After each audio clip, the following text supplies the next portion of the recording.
Alright guys, welcome back to part 22 of The Letter.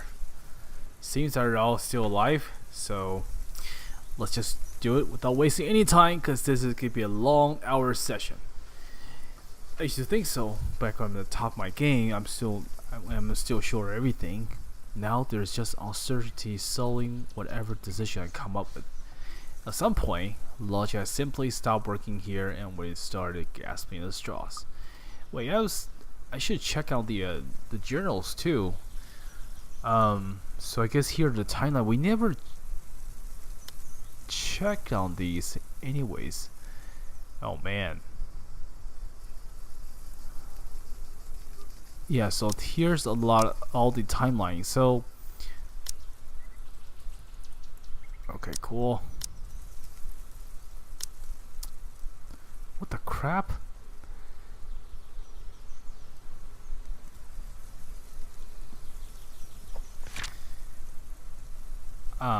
Okay, so this is probably... Oh, Isabella, Zachary. Oh, I haven't... Oh, man. Oh, you can see their profiles. Isabella's a Gemini. That's she's only 5'2"? I thought she'd be taller than that. Hannah Wright is 5'7". Man, they are very tall, are they? Well, Zach's 6 feet tall, so I guess that's pretty tall. Wait. Marianne's 5'11". Okay. And Rebecca is 5'5". Scottish. Irish, American, British, Filipino. Why isn't anyone? That's like... There's no.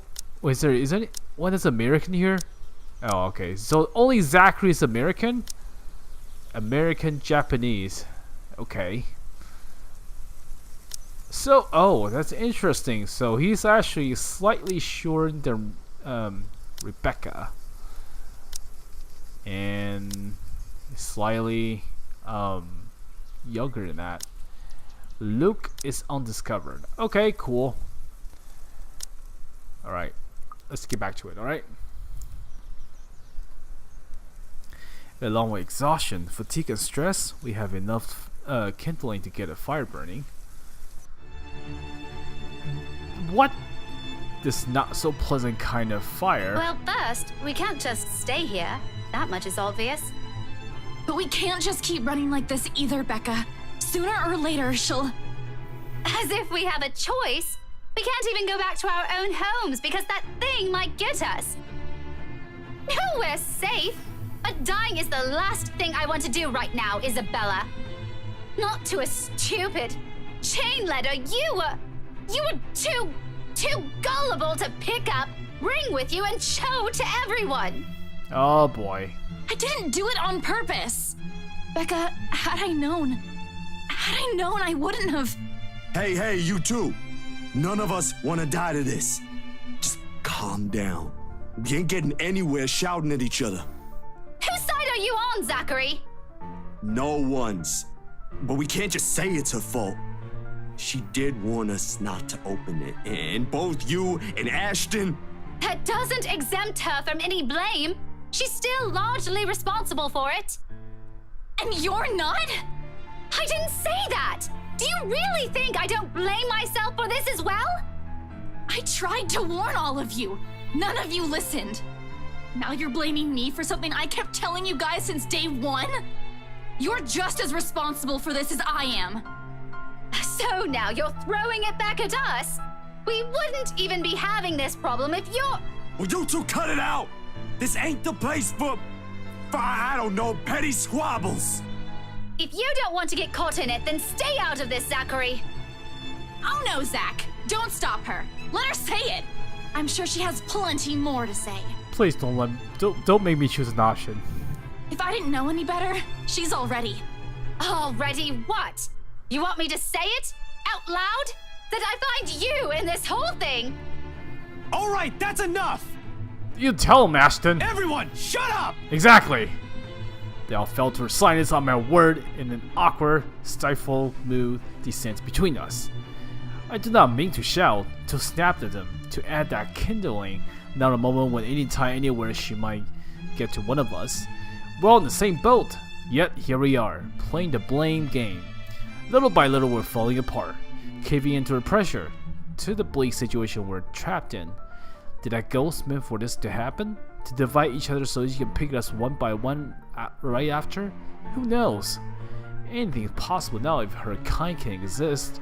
With the fire burning between us rise as high as it does now, I'm afraid, deathly afraid, that the possibility might come sooner than I can figure all this out. Fuck! I still can't think straight. I can't even believe the next word come my own mouth. That of everyone, I have to be the one saying these to them. This is more forte than mine. Keeping the peace. Placating everyone while unintentionally aggravating people with bad chosen words.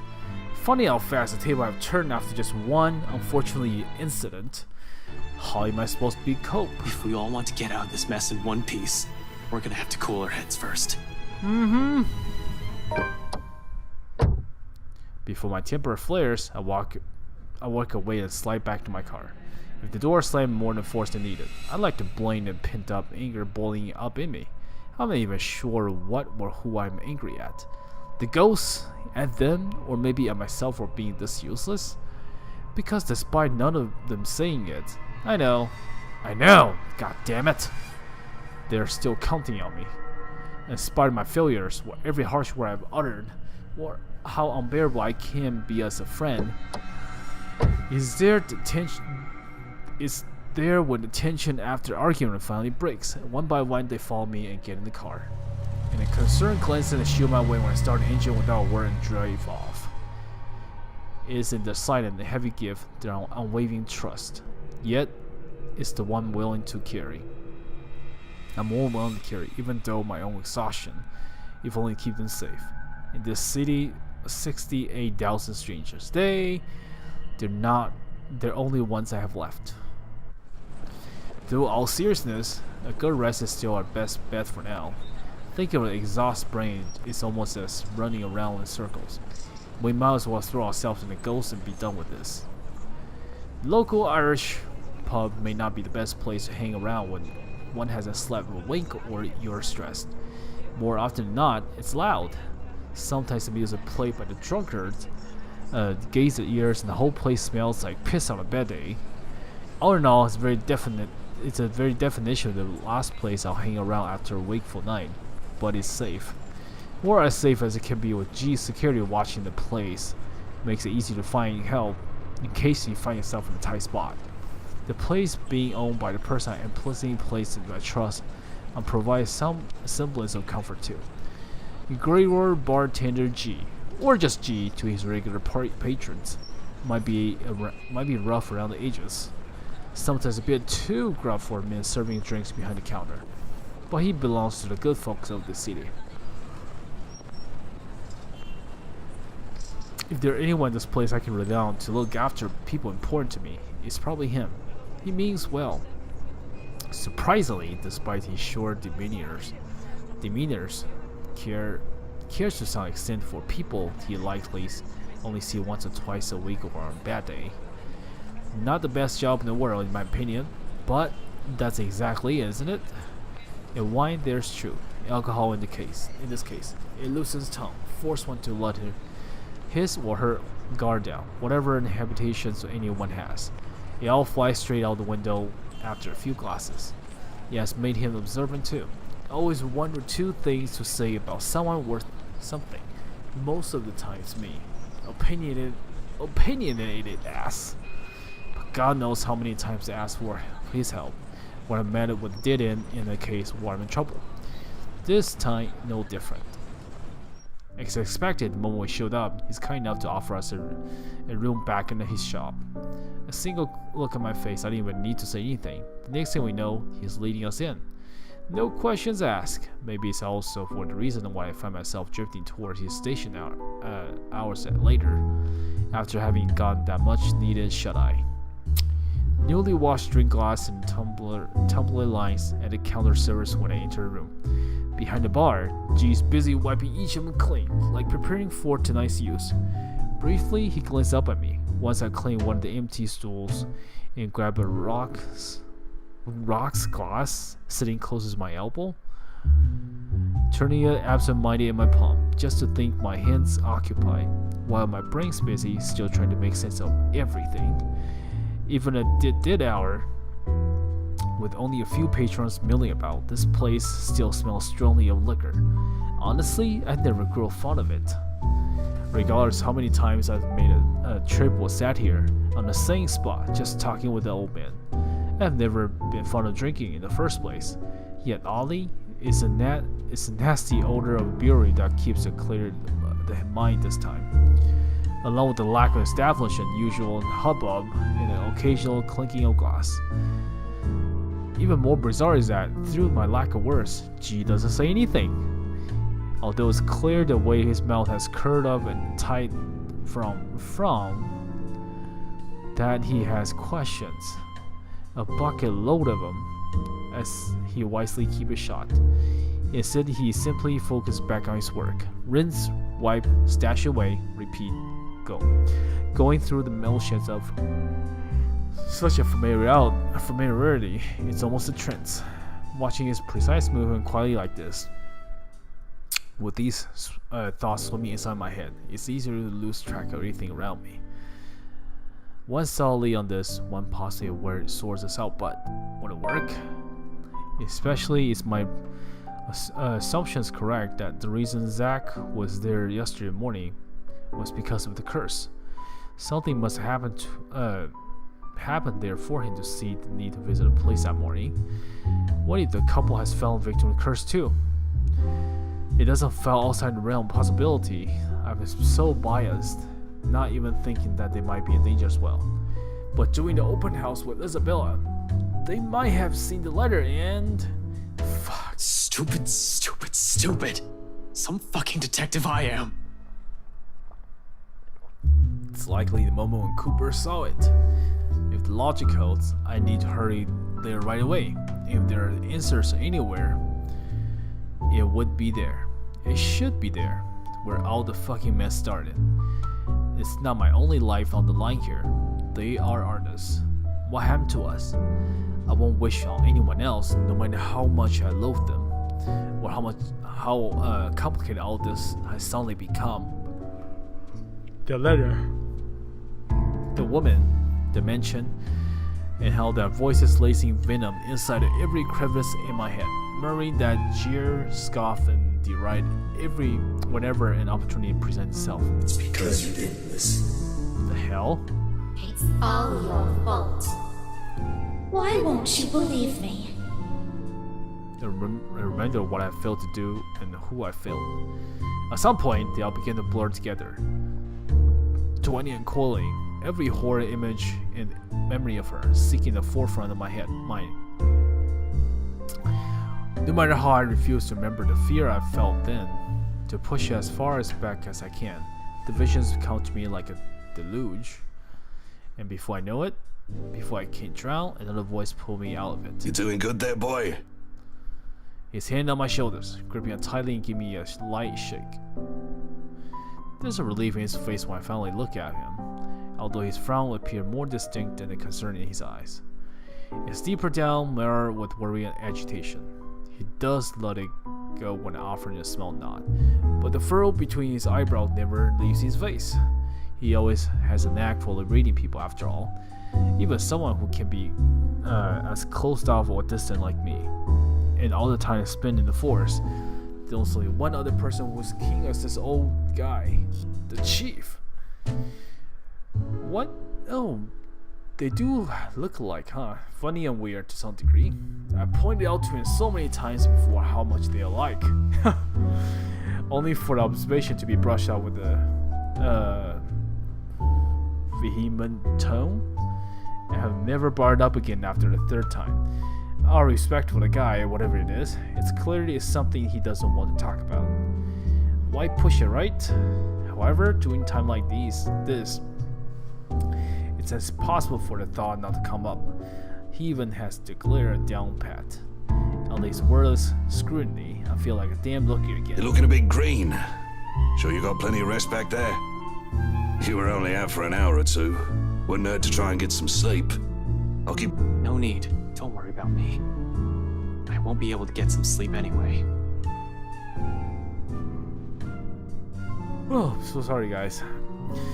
Not with her face still a clear picture in my head, no. Dad, heard that from you before. Not buying it. What's the story this time? This as bad as that case with the guy who ate his own eyeball? I wish it were. Jesus, stop reminding me. I hated that case. If I didn't know any better, I'd say you get a kick out of telling people about it. It's useful, you know, for blokes who don't know their limits. Sends them right out the door after I start with a description. Or was it the part when the poor schmuck gouged his eyes out? Nasty, awful, icky stuff, and it gets the job done. Like I said, useful. Don't even need to call security these days if I want to kick someone out. Anyway, pretty sure that pales in comparison to whatever this is now. I haven't seen you this stressed out since I closed that case. The one from 10 years ago with your professor friend. Abigail and her team weren't able to solve that one, G. No one has been able to. It just went cold. Same difference. But what do I know, eh? I just serve drinks, listen to people's problems and their whining, then make sure they get home safe afterwards. Thing is, I'm also not blind, kiddo. And you can bet your ass I can tell when a person's about to fall apart. What? Is this some form of therapy from you? Are you going to offer me free drinks now? Really, I can use some right now. Something to numb the senses. But when has that helped anyone? In your dreams, kid. Last time someone gave you the hard stuff, your photographer friend had to haul you out of this place almost half naked. Hey, I can handle my liquor when I put my mind to it. Not from what I've seen, nope. Besides, you usually avoid drinking. Either way, it's out of the equation. And when booze no longer counts, we just talk. So, talk. It's not like anyone within earshot will care. That chap over there only wants his cricket matches. I doubt you believe it, G. I've heard worse stuff. Try me. You know that mansion down at Anslum? Yeah, who doesn't? You live in this town long enough, it's impossible not to hear a thing or two about it. Bloody locals. Well, my friend found a primitive version of a chain letter in there. Now that we've seen it, we're cursed. A beat passes. For a long moment, G stands there. All moving, his hand stops short, placing the glass he's been wiping prior back to a rack on his left. All while he stares at me with eyes that are nothing short of scrutinizing. He'd probably assume joking. Who wouldn't? Not a week ago, I've been put in the same position. What the crap? Even now, in spite of everything I've seen and heard, it simply won't sink in. Well, maybe this is just desperation creeping in. The idea I may not be able to find a way out of this. Whatever the case is, for people who hasn't experienced what I'm going through, this will merely sound like an awful Halloween prank. It's not a prank. Man. This must have been what Isabella felt the whole time we made fun of her that day. This isn't a prank! I saw something! Now it's too late. We're stuck in a never-ending nightmare, where the only way out might be death. And like I expected, Jeep's reaction to it, amused laughter.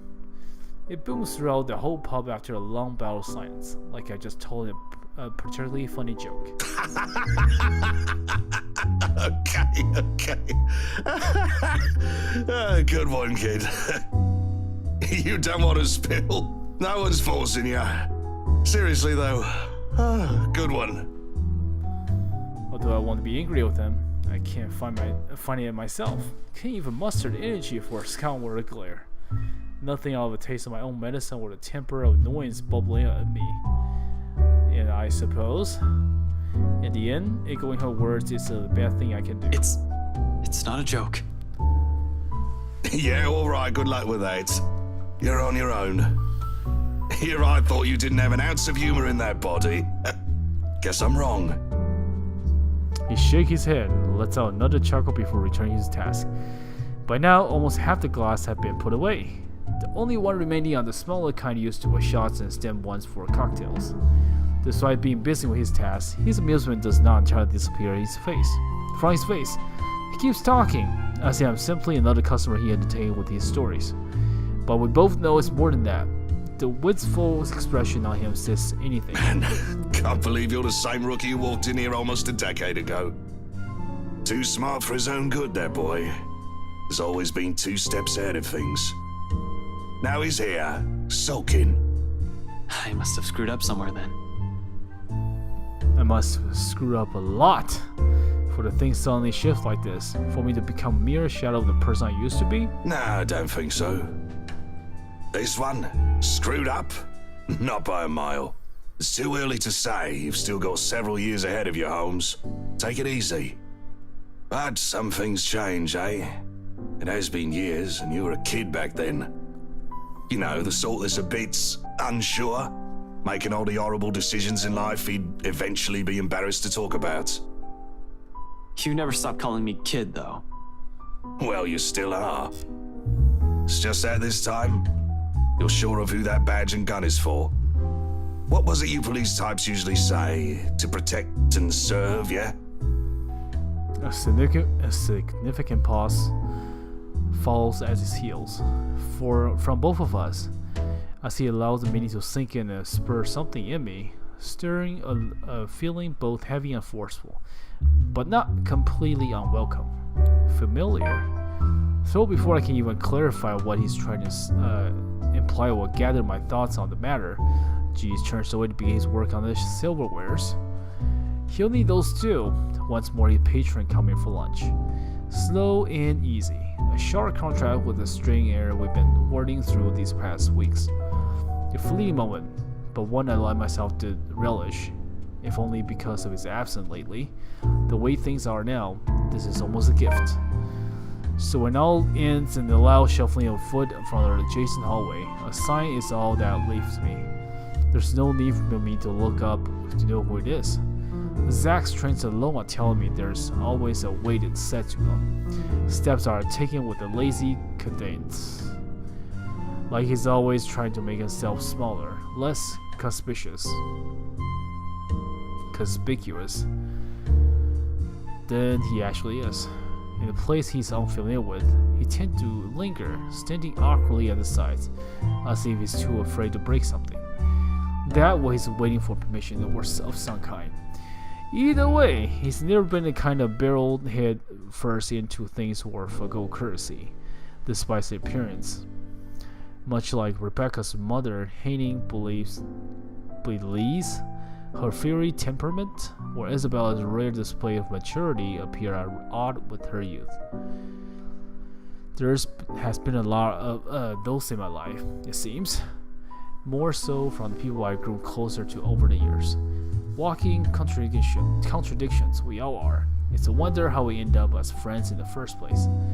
But maybe that's also exactly why, to some extent, there's still understanding in there, and knowing. There's no matter how long you've been together, or how familiar we are with the person's habits, or how many different lifetimes there might be for all of you. One can never fully know a person. Sometimes it works because they merely choose to stay. Sometimes it's as simple as someone extending the hand first for an apology, regardless of every hurtful word said. Hey, Ash?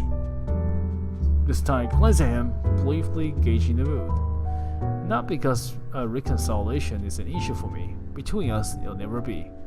But somehow, this is nothing I'm too afraid to crumble in front of me. One wrong word, and if this is going to end another argument, we might as well stop as early as now.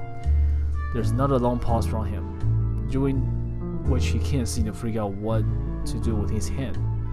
In the end, he chooses to stuff both his hands into his pockets and train his eye on now empty space behind the counter.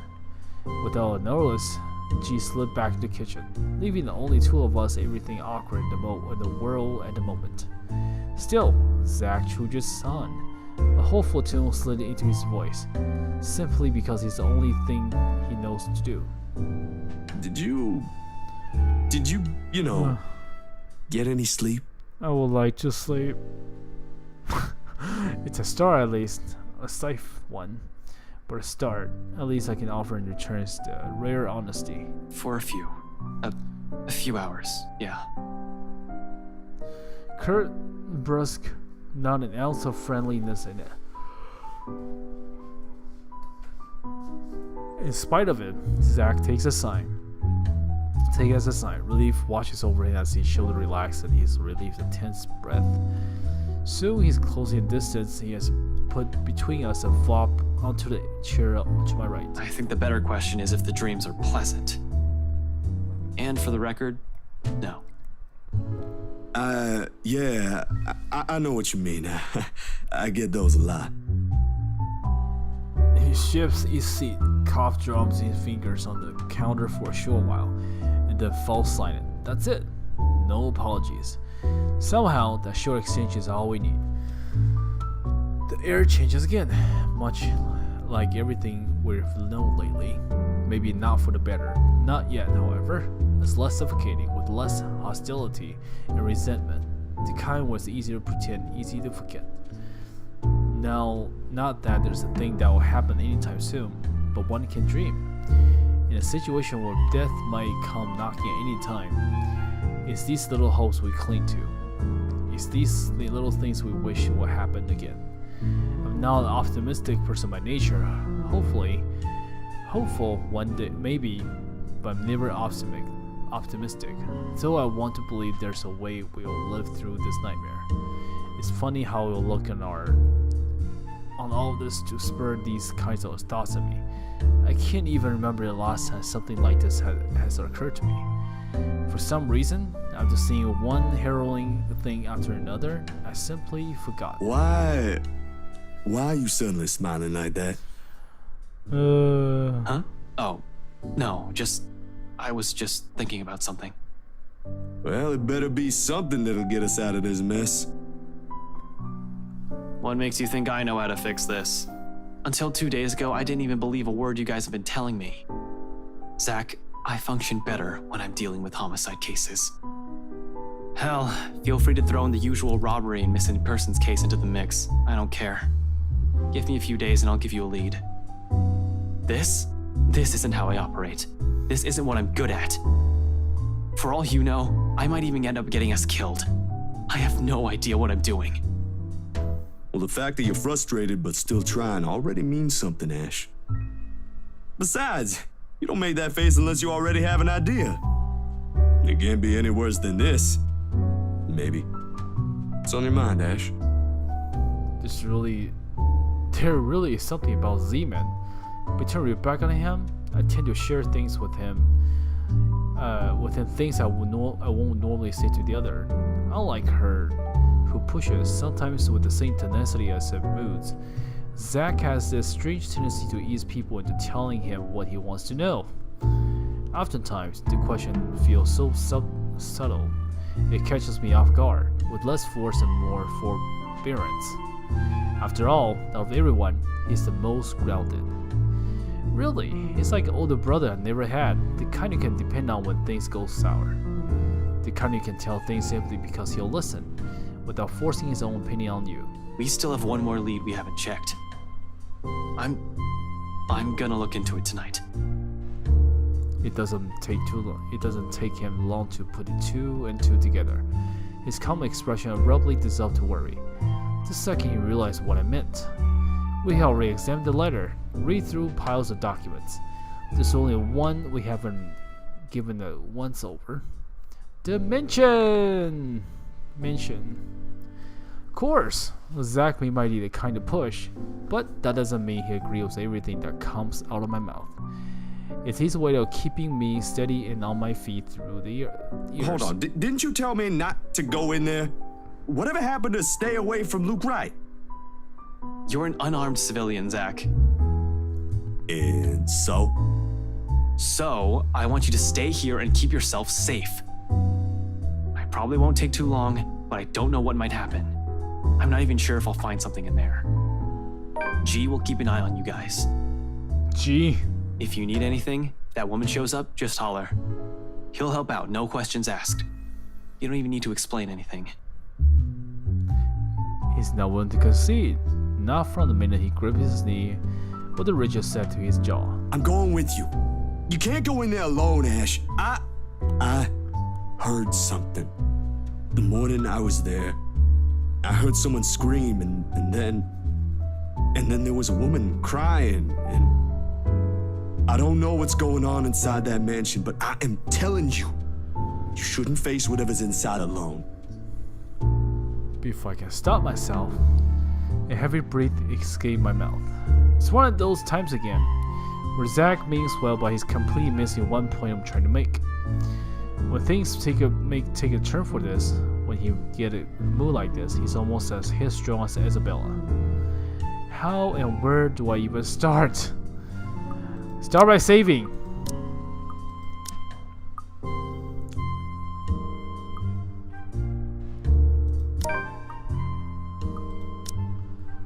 Okay, now he's actually all the way full with Zachary. No bromance, but hopefully there are only two of us when we end this.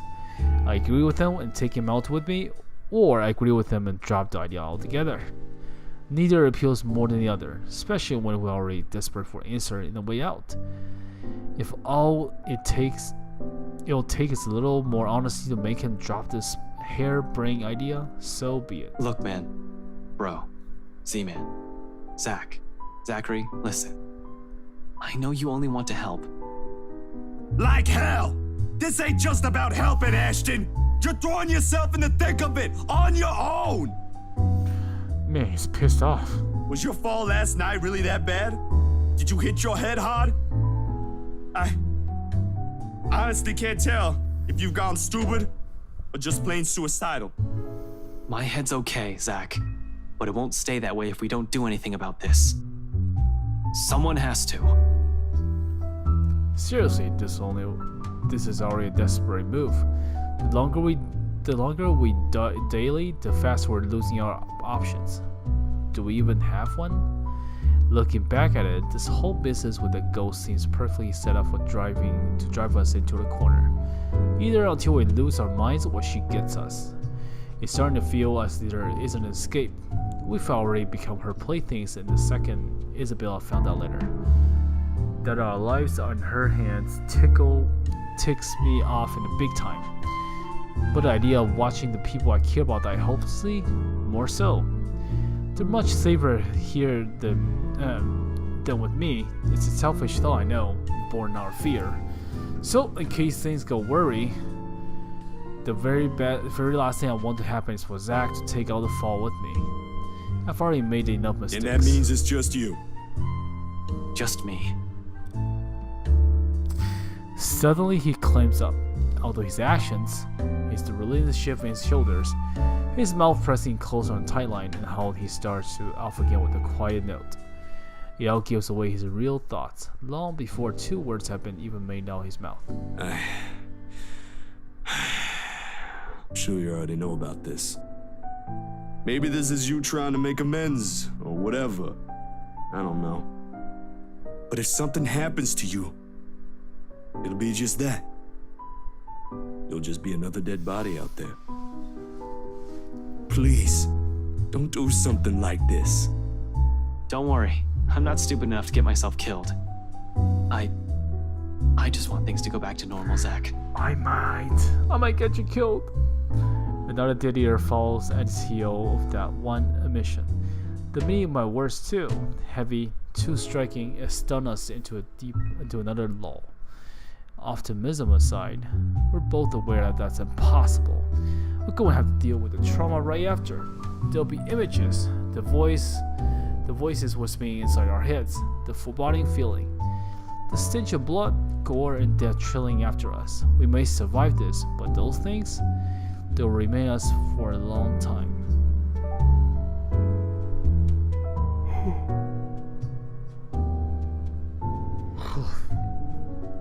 One does not survive something like this without leaving something in you.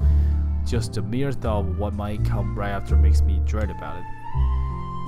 What this has changed in all of us, but I suppose the outcome is more acceptable, the lesser of two evils. 3 hours. My head snaps out to him when I turn to him. Puzzled, he's staring at his hand with a thoughtful expression. Brows furrowed in deep concentration. Like he's trying to choose the right words to convey what he's trying to say. 3 hours? For what? That's more than enough time to go there, to check things, like you said, and travel back here. If you don't show up here beyond that, I'm going after you. From his tone, it sounds almost like a warning. I'm sure it's not his intention. But hearing something like that from a person like Zach, I can't help but chuckle and throw in a jib, despite how dire things are. Just like the old times. Make that 4. What? You said you're just gonna check things. Why would you even need that long? Speed limit? I'm a ranked law enforcement officer, Zach. I'm supposed to set an example. I so wanna punch you right now. Of course, Zach never carries it out. In a light moments like this, it's just how he is, how we are. Unfortunately, Jiu shoots the next moment to show up. He slammed the flat on his palm on the counter and shoots us both a stern look. Although his tone nothing short of jovial, the disapproval clears it. He's obviously misunderstanding the situation. Boys, drummer's nice and all. I used to watch these bloody god-awful afternoon serials with one of my brothers many, many years ago. But listen, I am not having one in my pub, all right? You two want to fight? Go out. A pregnant pause. What the heck is a pregnant pause? Who uses this? Then, without any preamble, Zach and I are snickering at G's glowing melt into confusion. When we both show no sign of stopping, he simply shakes his hand and turns away. I like to think it's better this way. Better that we're part of our light turns, so Zach won't have to see every little insecurity, every little doubt in me right now. He's seen enough. The last thing I want to glimpse is another glimpse of weakness. Now when he still stares at me with the same iron confidence in his eyes, where our mirth dies down before anything can be said further, before I can change my mind, I step away from them, giving Zach's shoulder a few quick pats, mumbling a lame excuse about taking another a nap under my breath. Altogether burning the straight throughout the flashes fleeting in my head. Zach has seen me in the lowest plenty of times. Why does this all of it matters now? The sun haze lowered when I stumbled back into conscious and dragged myself downstairs. Around this time, the patron usually started trickling in the main lounge until it reached a peak around midnight. Today, however, it remains thin. But considering what days it isn't too worrisome for what kind of business June runs. He has always complained of a lack of decent crowd on the week start. Although he doesn't really begrudge his customer for it. No one wants to start the week with a bad case of hangover, after all, even him. Which makes the concerned look he gave me comes off a bit too odd. With the kind of danger we're in, he swiftly puts me on the edge, even before sleeping completely facing my mind. Something wrong, G? G hums, but there's an undertone of noise and despises his casual and open movements. And only after he finishes wiping a tumbler, he carefully settles down, face down on the table and does give me the answer. The way he stares back at me honestly makes me squirm.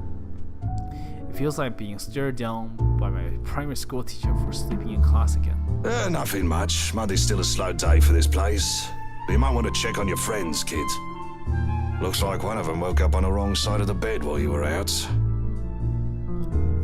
Another question forms my head along with a small confused frown. Though before a single syllable slipped past my mouth, Rebecca's irritated voice rings out from some part of the main lounge. From the sound of it, it appears I woke up on the wrong side of the bed is a complete understatement. Alone? You know we can't just go in there.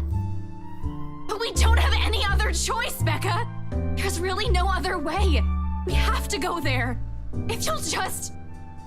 Isabella, no. That doesn't sound too comforting. Only Rebecca assumes that kind of tone or an argument with Isabella.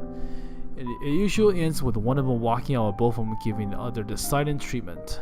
It lasts for about a week, at most if it's really bad, which really isn't what we need right now. I hope for bad blood from this morning would simply blow over. After all of us has gotten a decent rest, I should have expected things won't be the same with them as it with Zach and I. Turns out sleep isn't just what some of us need. Even G appeared to understand it, in spite of his effort to keep us look as unconcerned as possible. There's tense set on his shoulders. A nervous itch lingers in his eye. I think occasionally flickers over where Rebecca and Isabella's voices are coming from. He doesn't want to deal with this, especially at the start of another busy week. Neither do I. Things have worked out well between them before without Zach or I middling. But the poor gaze G directs at me, leaves no other choice. It almost feel like he's guilting me into doing something about it. I hate that it's working. You know how I run this pub, kid. No fist fights, no cat fights, only good booze, bad puns, and off-key singing. Go fix it before it blows up in your faces. I'd hate to throw two girls out of this place over a petty argument. It's probably not as petty as Rebecca already shouting like that, but I give it a nod nevertheless. Sorry about this, G. He hums something under his breath for the answer and waves me off, turning away and returning to his work without another word. Even with the lack of a sizable crowd, he likes to keep it busy. We're the same in that regard. Can't remain still, always has to stay moving. Doing something, think, whatever keeps the brain work. I leave him to the shortly after. Riga's voice rings out again, followed by Isabella's. But part of me wants to thank him for all the trouble he has taken for the people he barely even knows. Once this is over, I should probably find some way. In the meantime, I have his merely problem to fix. Gotta get to this before it turns to a shitstorm both of us will have regret. And I know both of them will. For all Isabella's complaint about Rebecca's bossy attitude, or how annoying Rebecca sometimes finds the other childlike demeanor, it's like a friendship they both cherish in their own way. Oh boy.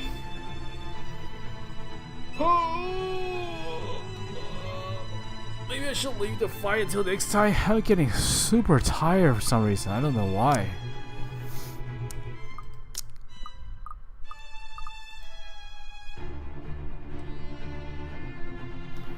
So we are about 40% into the story, I guess. There's gonna be like a fork road over here, another fork over here.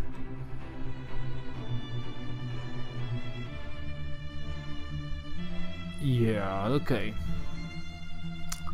Alright guys, let me cut this short because I don't know what it is. I got really tired all of a sudden. This is like the histories. I'm just having fun looking at these. I mean, Filipino, British, American, Irish, Scottish, American, Japanese. So, that leaves only Luke. I guess Luke may be British as well. So they're trying to make every nationality in this. What about? Alright. Well, anyways, thank you guys very much for watching. I'm gonna get some snoops. Oh my god. Alright, thank you guys as always, and I'll see you guys in the next episode. Thank you guys, yeah, bye.